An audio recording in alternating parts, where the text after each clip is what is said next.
Hello students, आज आप सभी का स्वागत है वापस से मध्य प्रदेश जीके की एमसीक्यू सीरीज़ में। हम डेली इस सीरीज़ में 20 क्वेश्चंस को डिस्कस करते हैं। तो चलिए आज का पहला क्वेश्चन देखते हैं।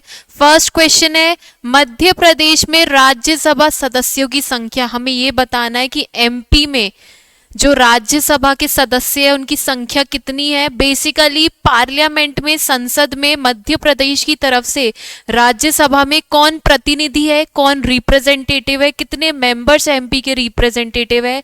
क्या वो 9 है, क्या वो 11 मेंबर है, क्या वो 12 मेंबर है या फिर 15 मेंबर।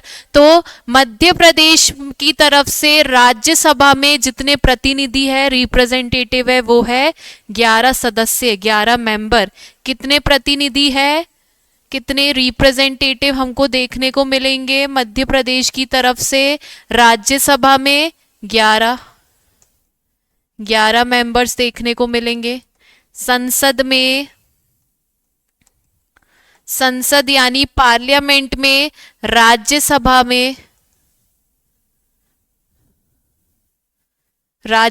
में कितने मेंबर्स हैं, कितने members as a representative?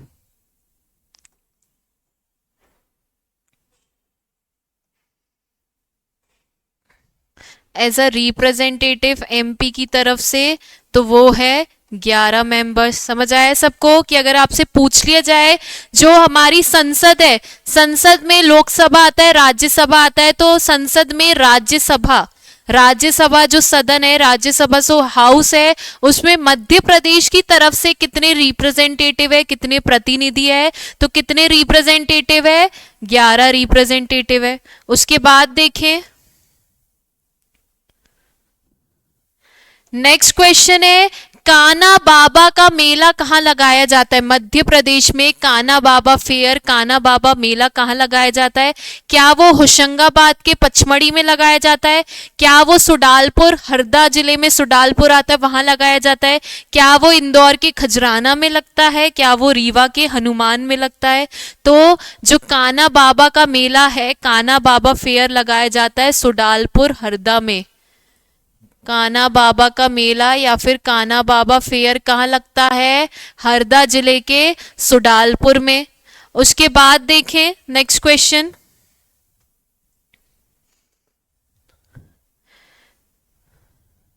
Next question है आपका, निम्नलिखित में से किस साहित्यकार यानी किस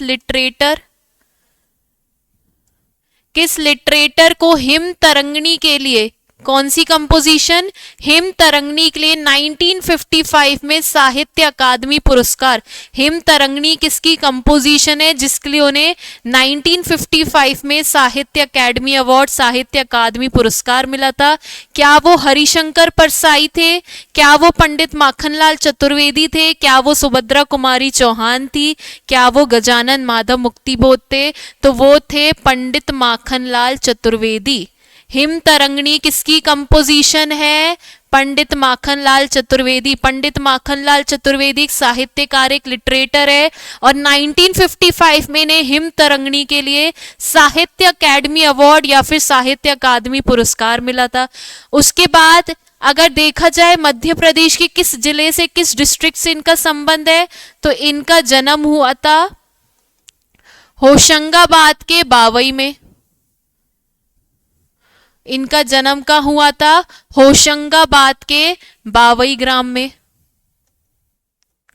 होशंगाबाद के बावई विलेज में इनका जन्म हुआ था। इनकी और आप रचनाएं देख लीजिए, इनकी और आप कंपोजिशन देख लीजिए माखनलाल चतुर्वेदी की। जैसे हमने पहली देखी हिम तरंगिणी, हिम किरटनी भी इनकी कंपोजिशन है, हिम किरटनी भी इनकी कंपोजिशन है। पुष्प की अभिलाषा, पुष्प की अभिलाषा भी इनकी कंपोजिशन है। और जो इनकी पहली रचना है, पहली कंपोजिशन थी, जो इनकी पहली कंपोजिशन थी वो थी रसिक मित्र। इनकी पहली कंपोजिशन का नाम क्या था? रसिक मित्र। ये चीज आपको पता होनी चाहिए, इनकी पहली कंपोजिशन का नाम क्या था? रसिक मित्र। उसके अलावा आपको इनकी एक और रचना देखने को मिलेगी जिसका नाम है कैसा चांद बना देती है। कैसा चांद बना देती है। और माखनलाल चतुर्वेदी को एन इंडियन सोल, एक भारतीय आत्मा भी कहा जाता है, एक भारतीय आत्मा भी कहा जाता है इन्हें। तो हमने क्या देख लिया कि हमसे क्वेश्चन में ये पूछा था कि किस साहित्यकार या फिर किस लिटरेटर की हिम तरंगिणी के लिए उन्हें 1955 में साहित्य अकेडमी अवार्ड मिला है, तो वो थे माखनलाल चतुर्वेदी को, उनकी कंपोजिशन है ये। उसके साथ ही इनकी और भी कुछ कंपोजिशंस है जिसका नाम है हिम किरटनी, पुष्प की अभिलाषा, कैसा चांद बना देती है। जो इनकी पहली रचना थी, पहली कंपोजिशन थी, उसका नाम है रसिक मित्र, और इनका संबंध मध्य प्रदेश के होशंगाबाद जिले से है। होशंगाबाद के बावई ग्राम में इनका जन्म हुआ था, और इन्हें एक भारतीय आत्मा एंड इंडियन सोल भी कहते हैं। उसके बाद देखें नेक्स्ट क्वेश्चन, देखें महामृत्युंजय का मेला कहाँ लगता है मध्य प्रदेश में। महामृत्युंजय फेयर क्या सीधी डिस्ट्रिक्ट में लगाया जाता है, या फिर दतिया में लगता है, या फिर रीवा में लगाया जाता है, या फिर भोपाल में। तो महामृत्युंजय का मेला लगता है रीवा जिले में। महामृत्युंजय का फेयर कहाँ लगता है, रीवा डिस्ट्रिक्ट में।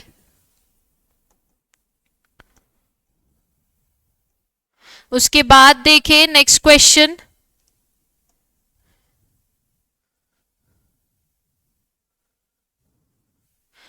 नेक्स्ट क्वेश्चन है मध्य प्रदेश में विधानसभा सदस्यों की संख्या कितनी है। जो लेजिस्लेटिव असेंबली है उसमें मध्य प्रदेश में कितने सदस्य है। मध्य प्रदेश की लेजिस्लेटिव असेंबली विधानसभा में कितने सदस्य है। क्या वो 215 है, क्या वो 230 है, क्या वो 250 है, क्या वो 305 है। तो मध्य प्रदेश की लेजिस्लेटिव असेंबली विधानसभा में आपको 230 मेंबर्स देखने को मिलेंगे। मध्य प्रदेश की लेजिस्लेटिव असेंबली में, लेजिस्लेटिव असेंबली में विधान सभा में हमें कितने मेंबर्स देखने को मिलेंगे, 230 मेंबर्स देखने को मिलेंगे। इन 230 मेंबर्स में एसटी अनुसूचित जनजाति के कितने रिप्रेजेंटेटिव देखें।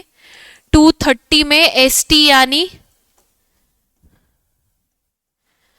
अनुसूचित जनजाति के कितने हमें रिप्रेजेंटेटिव, यानी एसटी के लिए कितनी सीट्स रिजर्व्ड रखी गई है आपके विधानसभा में, लेजिस्लेटिव असेंबली में। तो वो रखी गई है 47 सीट्स। कितनी सीट्स, 47 सीट्स इनके लिए रिजर्व रखी गई है। उसी तरीके से एससी के लिए देख लेते, शेड्यूल कास्ट के लिए, शेड्यूल कास्ट यानी आपकी अनुसूचित जाति के लिए कितनी सीट्स रिजर्व रखी गई है, तो वो रखी गई है 35 सीट्स। समझ आ रहा है सबको कि मध्य प्रदेश की विधानसभा में लेजिस्लेटिव असेंबली में टोटल 230 मेंबर है, जिसमें अनुसूचित जनजाति यानी शेड्यूल्ड ट्राइब के लिए, एसटी के लिए कितनी सीट्स रिजर्व रखी गई है, सीट्स रिजर्व रखी गई है 47, और एससी के लिए, शेड्यूल कास्ट के लिए कितनी सीट्स रिजर्व रखी गई है, तो सीट्स रिजर्व रखी गई है 35। उसके साथ ही जो आपका संविधान संशोधन आया 104 संविधान संशोधन 2019, जब 104 कॉन्स्टिट्यूशन अमेंडमेंट एक्ट 2019 आया था, उसमें ये कहा गया कि पहले मध्य प्रदेश की विधानसभा में लेजिस्लेटिव असेंबली का जो स्ट्रक्चर होता था, जो इसका स्ट्रक्चर होता था, संरचना होती थी, वो पहले होती थी 230 प्लस 1। ये वन किसके लिए सीट रहती थी, एंग्लो इंडियन के लिए, आंग्ल भारतीय के लिए। एक सीट किसके लिए रिजर्व रखी जाती थी, आंग्ल भारतीय के लिए, एंग्लो इंडियन के लिए। लेकिन जब ये 104 कॉन्स्टिट्यूशन अमेंडमेंट एक्ट आया 2019 में, तब से ये एंग्लो इंडियन की सीट को, जो आपकी एंग्लो इंडियन की सीट को अबॉलिश कर दिया गया, समाप्त कर दिया गया। अबॉलिश कर दिया गया, समाप्त कर दिया। तो आज मध्य प्रदेश की विधानसभा में, लेजिस्लेटिव असेंबली में कितने मेंबर हो जाएंगे? 230 मेंबर हो जाएंगे, जिसमें एसटी के लिए कितनी सीट्स रिजर्व रखी गई है? 47। और एससी के लिए कितनी सीट्स रिजर्व रखी गई है? 35। उसके बाद नेक्स्ट क्वेश्चन देखें। नेक्स्ट क्वेश्चन है, गधों का मेला मध्य प्रदेश में कहां लगता है? डंकी फेयर मध्य प्रदेश में कहां लगता है? गधों का मेला यानी जहां पर गधों की सेल होती है, इनको बेचा जाता है। क्या भोपाल में, बालाघाट में, इंदौर में या उज्जैन में? तो जो गधों का मेला है वो हर साल उज्जैन में लगता है। कहाँ पे लगाया जाता है? हर साल ये उज्जैन में लगाया जाता है। उज्जैन में ये देव उठनी ग्यारस, उज्जैन में ये देव उठनी ग्यारस से लेकर कार्तिक पूर्णिमा तक, ग्यारस से लेकर कार्तिक पूर्णिमा तक ये गधों का मेला उज्जैन में लगाया जाता है हर साल। लेकिन अगर आपके पास ऑप्शन में चित्रकूट हुआ, सतना का चित्रकूट, तो गधों का मेला मध्य प्रदेश में चित्रकूट में लगता है। चित्रकूट किस जिले में आता है? सतना डिस्ट्रिक्ट में। कि गधों का मेला मध्य प्रदेश के चित्रकूट, सतना में भी लगता है। और उज्जैन में भी हर साल देव उठनी ग्यारस से लेकर कार्तिक पूर्णिमा में जो गधों का मेला लगाया जाता है। बेसिकली इस फेयर में, इस मेले में जो गधे होते हैं, जो डोंकी होते हैं, उनको बेचा जाता है। इसके बाद देखें,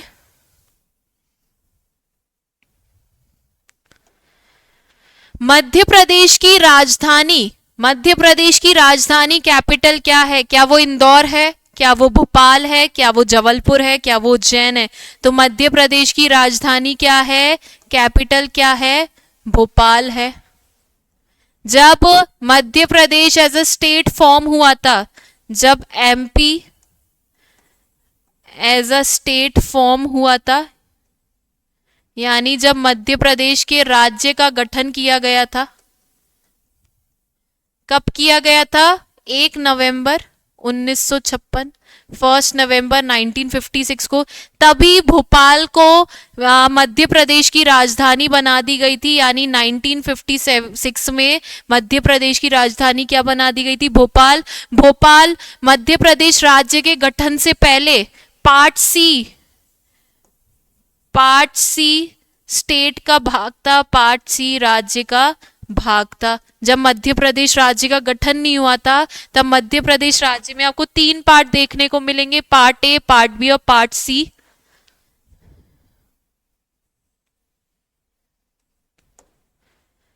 पार्ट ए आपका मध्य भारत, सेंट्रल इंडिया।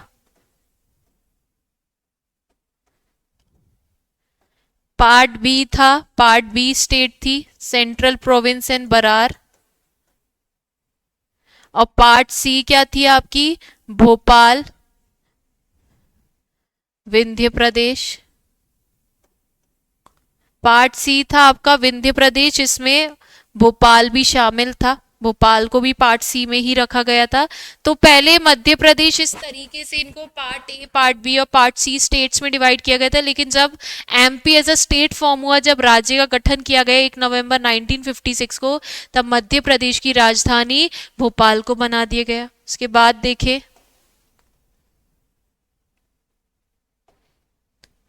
कौन सा लोक नृत्य मध्य प्रदेश का नहीं है?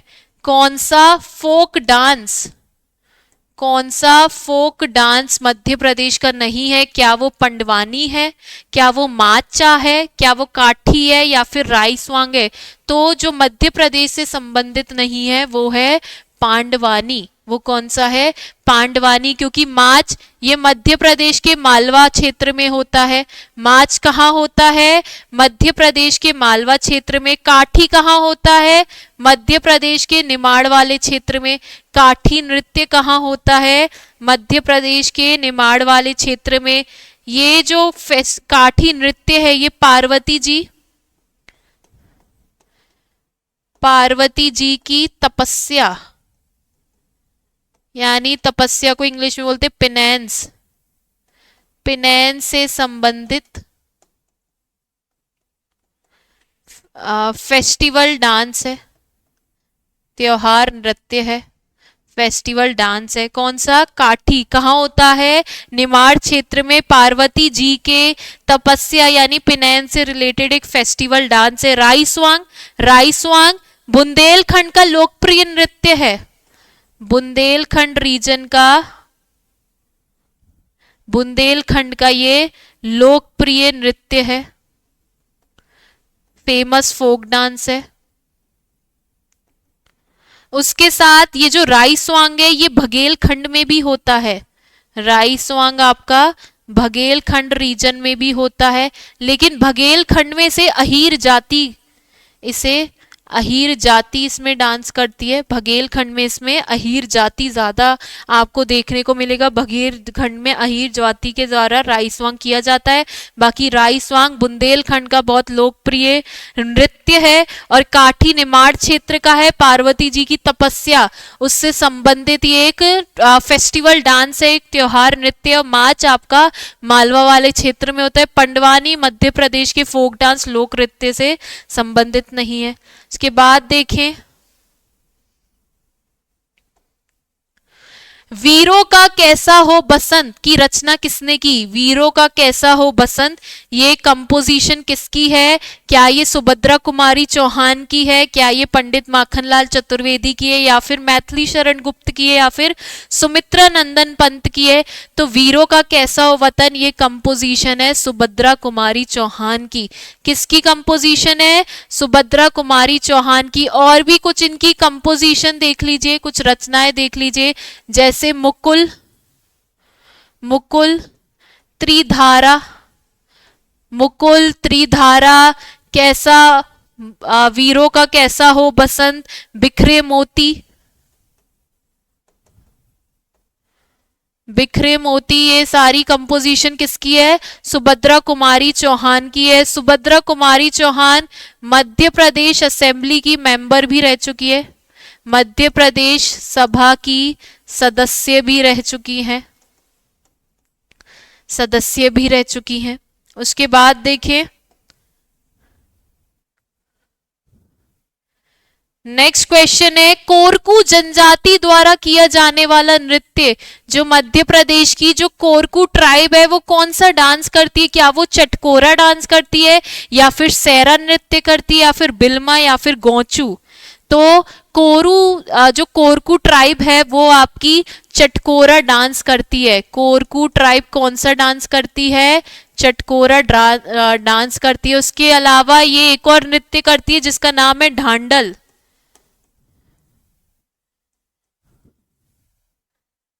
ढांडल नृत्य भी कोरकू जनजाति के द्वारा ही किया जाता है। ये जो ट्राइब है ये आपको मध्य प्रदेश के दक्षिणी भाग में देखने को मिलेगी। कोरकू जनजाति आपको मध्य प्रदेश के सदर्न पार्ट में, मध्य प्रदेश के सदर्न पार्ट में दक्षिणी भाग में देखने को मिलेगी, जैसे छिंदवाड़ा में, छिंदवाड़ा जिले में, बैतूल में, छिंदवाड़ा में, बैतूल में, होशंगाबाद में, जबलपुर में। जो कोरकू ट्राइब है ये आपको मध्य प्रदेश के दक्षिणी भाग में सदर्न साइड में देखने को मिलेगी। कहाँ कहाँ? छिंदवाड़ा, बैतूल, होशंगाबाद, जबलपुर, खंडवा और हरदा डिस्ट्रिक्ट में। तो यहाँ पे आपको मध्य प्रदेश में कोरकू ट्राइब देखने को मिलेगी। उसके बाद आगे देखें, नेक्स्ट क्वेश्चन है, मध्य प्रदेश में जिला पंचायत की संख्या कितनी है? मध्य प्रदेश में जो जिला पंचायत है, जो डिस्ट्रिक्ट पंचायत है वो कितनी है? क्या वो 50 है, या फिर वो 55 है, या फिर वो 60 है, या फिर वो 40 है? तो मध्य प्रदेश में जो जिला पंचायत है यहाँ पे आप अभी करेक्ट कर लीजिए, 52 कर लीजिए। 52 आपको मध्य प्रदेश में डिस्ट्रिक्ट पंचायत फिलहाल देखने को मिलेगी, क्योंकि 2023 में मध्य प्रदेश में 3 और नए जिले बने हैं, माऊगंज, पांडुरना और आपका मैयर। 3 और न्यू डिस्ट्रिक्ट्स बने हैं मध्य प्रदेश में। कब? 2023 में बने हैं ये डिस्ट्रिक्ट। कौन कौन से? पहला है आपका जो 53rd नंबर का बना है वो है आपका माऊगंज, ये रीवा से अलग होके बना है। दूसरा जो आपका 54th नंबर का जो डिस्ट्रिक्ट है वो बना है पांडुरना, ये आपका छिंदवाड़ा से अलग होके बना है। और तीसरा जो जिला है 55 नंबर का वो होगा आपका मैयर, ये सतना से अलग होकर बना है। तो अभी यहाँ पर इलेक्शन नहीं हुए, निर्वाचन नहीं हुए, इसलिए अभी आपको कितनी जिला पंचायत, डिस्ट्रिक्ट पंचायत देखने को मिलेंगी? 52। जैसे ही यहाँ पे इलेक्शन हो जाएंगे डिस्ट्रिक्ट पंचायत आपकी कितनी हो जाएंगी? 55 हो जाएगी, क्योंकि मध्य प्रदेश में कितने जिले हो गए हैं अब?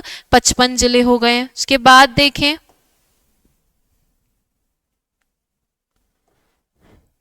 अश्वत्थामा मंदिर कहाँ पर है? जो अश्वत्थामा मंदिर है, अश्वत्थामा, ये टेम्पल आपको कहाँ पर देखने को मिलेगा? चंदेरी में, ओरछा में, असीरगढ़ में या फिर एरन में? तो अश्वत्थामा का मंदिर है असीरगढ़ में। जो असीरगढ़ का किला है ये आता है बुरहानपुर जिले में, बुरहानपुर जिले में। और अश्वत्थामा कौन थे?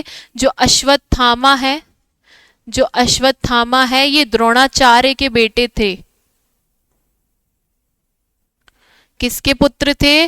द्रोणाचार्य के बेटे थे। क्या हुआ था कि द्रोणाचार्य की मृत्यु का बदला लेने आए थे, तो उस रिवेंज में, उस बदले में अश्वत्थामा से कोई गलती हो गई थी, कोई चूक हो गई थी, जिस वजह से कृष्ण जी ने इन्हें श्राप दिया था कि अब तुम लाइफ टाइम, जिंदगी भर भटकते ही रहोगे। और ऐसा कहा जाता है कि असीरगढ़ के किले में जो शिव जी का मंदिर है, जो महादेव का मंदिर है, वहां पर डेली सुबह ये अश्वत्थामा फूल और गुलाल चढ़ाने आते हैं। तो आज तक ये जो फिलॉसफी है या फिर जो ये आज तक ये पता नहीं चल पाया कि उस मंदिर में सुबह सुबह फ्रेश फूल और गुलाल कौन चढ़ा रहा है। तो आपको ये पता होना चाहिए कि अश्वत्थामा का मंदिर कहाँ है? असीरगढ़। असीरगढ़ बुरहानपुर में आता है। किसके पुत्र थे? द्रोणाचार्य के। इसके बाद देखें मध्य प्रदेश में विकास खंडों की संख्या कितनी है? कितने हमें डेवलपमेंट ब्लॉक्स देखने को मिलेंगे? क्या 230, 250, 303 या फिर 313? तो मध्य प्रदेश में आपको अभी फिलहाल जितने डेवलपमेंट ब्लॉक्स देखने को मिलेंगे वो है 313। कितने डेवलपमेंट ब्लॉक्स, विकास खंड देखने को मिलेंगे? 313। ये भी अभी बढ़ेंगे क्योंकि नए जिले बने तो विकास खंड भी बनेंगे। जब ये चीज अपडेट हो जाएगी आपको बता दिया जाएगा। उसके बाद देखें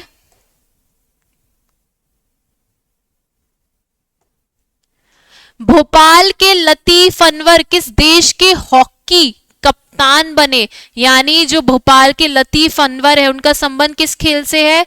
हॉकी से। उनका रिलेशन किस स्पोर्ट से है? हॉकी से है।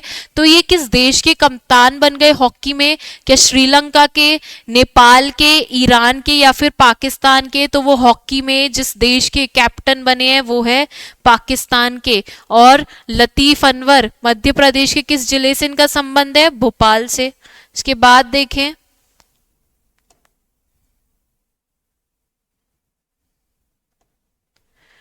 कालिदास सम्मान में कितनी राशि दी जाती है? आपको ये बताना है कालिदास अवार्ड में कितनी अमाउंट दी जाती है। क्या 2 lakh rupees, 3 lakh rupees, 4 lakh rupees या फिर 5 लाख रुपीस? तो कालिदास सम्मान में जो राशि दी जाती है वो है आपकी 2 लाख रुपए। कालिदास सम्मान में कितनी राशि दी जाती है? 2 लाख रुपए दी जाती है। अगर ये पूछ ले जाए कालिदास सम्मान की शुरुआत कब से हुई थी? कालिदास अवार्ड को कब से स्टार्ट किया था? तो ये 1980 से इसकी शुरुआत हुई थी। कब से शुरुआत हुई थी? 1980 से इसकी शुरुआत हुई थी। और आज ये अवार्ड्स 4 क्षेत्रों में दिया जाता है, 4 फील्ड्स में दिया जाता है। किन किन में? तो वो आप देखें, वो 4 फील्ड कौन कौन सी है? पहली फील्ड है फ्यूगरेटिव आर्ट्स, पहली फील्ड है फ्यूगरेटिव आर्ट्स। यानी हो गया आपका रूपांकर। दूसरी आपकी जो फील्ड होगी वो होगी थिएटर, थिएटर यानी रंगकर्म, रंगकर्म। तीसरी जो फील्ड होगी वो होगी आपकी क्लासिकल म्यूजिक, क्लासिकल म्यूजिक यानी शास्त्रीय संगीत।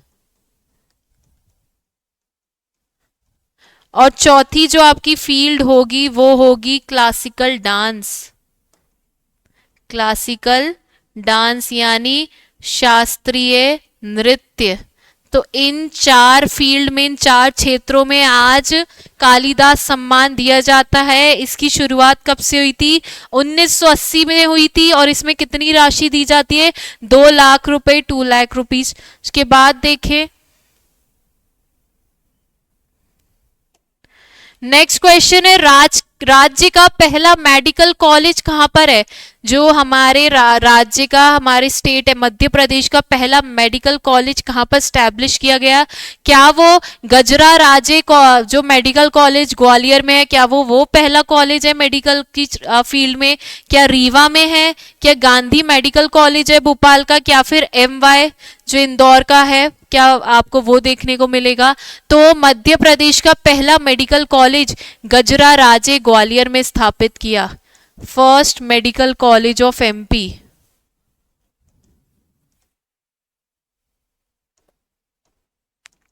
राज्य का पहला मेडिकल कॉलेज कहां पर स्थापित किया गया? ग्वालियर में। क्या नाम है? गजरा राजे मेडिकल कॉलेज। कब ये स्टैब्लिश किया गया, इसकी स्थापना कब हुई, तो वो देख लेते हैं। इसकी स्थापना कब हुई? तो इसकी स्थापना हुई थी 1946 में। कब हुई थी इसकी स्थापना? 1946 में। कहां पर है? ग्वालियर में है। आगे देखें,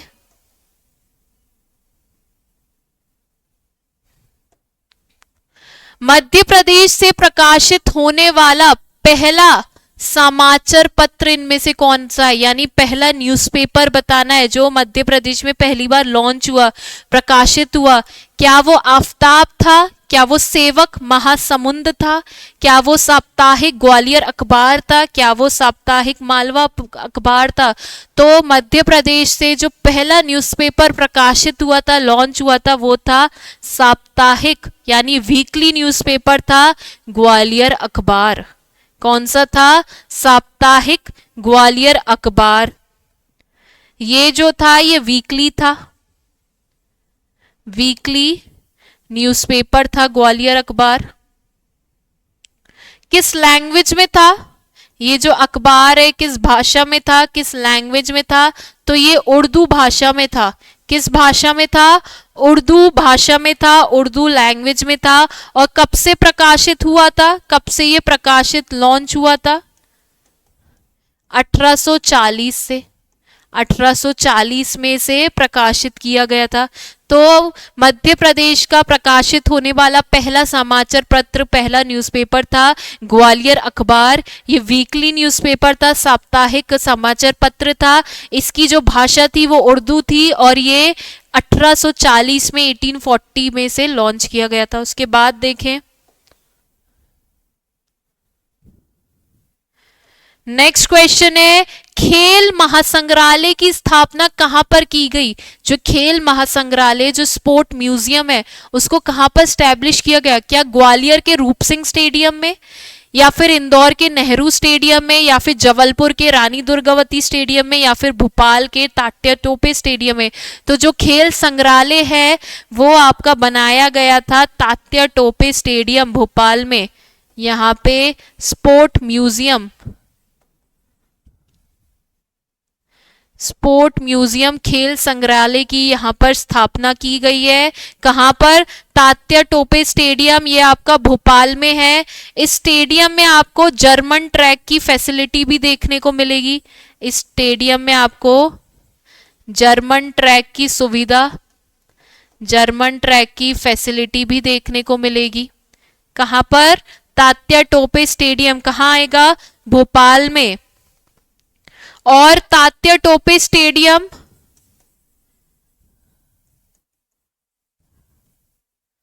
तात्या टोपे स्टेडियम जो कि भोपाल में है, ये Madhya Pradesh sports authority, Madhya Pradesh sports authority का हेडक्वार्टर भी है। मध्य प्रदेश स्पोर्ट्स अथॉरिटी यानी मध्य प्रदेश खेल प्राधिकरण, खेल प्राधिकरण का मुख्यालय भी है। कौन सा आपका? तात्या टोपे स्टेडियम, जो कि कहाँ पर है? भोपाल में है। यहाँ पर स्पोर्ट्स म्यूजियम भी स्टैब्लिश किया गया है और यहाँ पर जर्मन ट्रैक की फैसिलिटी भी है। जर्मन ट्रैक की यहाँ पर सुविधा भी हमें देखने को मिलेगी। उसके बाद देखें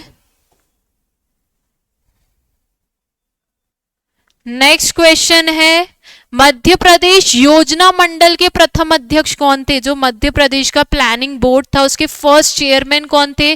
क्या वो श्री प्रकाश चंद्र सेठी थे, या फिर भगवंत राय मंडलोई थे, या फिर पट्टाभी सीतारमैया थे, या फिर रविशंकर शुक्ल थे?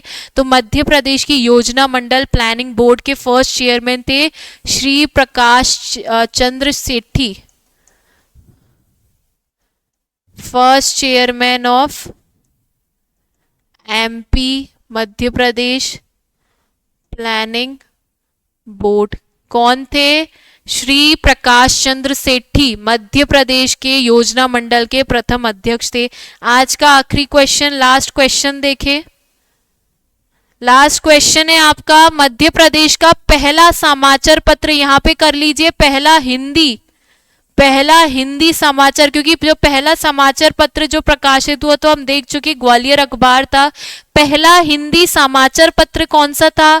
क्या वो भोपाल अखबार था, या फिर मालवा अखबार था, या फिर ग्वालियर गजट था, या फिर इंदौर अखबार था? तो मध्य प्रदेश का पहला हिंदी न्यूज़पेपर था आपका मालवा अखबार। मध्य प्रदेश का पहला हिंदी न्यूज़पेपर, हिंदी समाचार पत्र कौन सा था? मालवा अखबार, क्योंकि ग्वालियर अखबार ये उर्दू लैंग्वेज में से पब्लिश किया गया था, उर्दू लैंग्वेज में से प्रकाशित किया गया था। और इसका प्रकाशन कब हुआ था? इसको लॉन्च कब किया गया था? इसका प्रकाशन आपका 1840 में ही हुआ था। 6 मार्च 1840 में इसका प्रकाशन हुआ था। और जो इसके संपादक थे, एडिटर थे, इस अखबार के जो संपादक थे,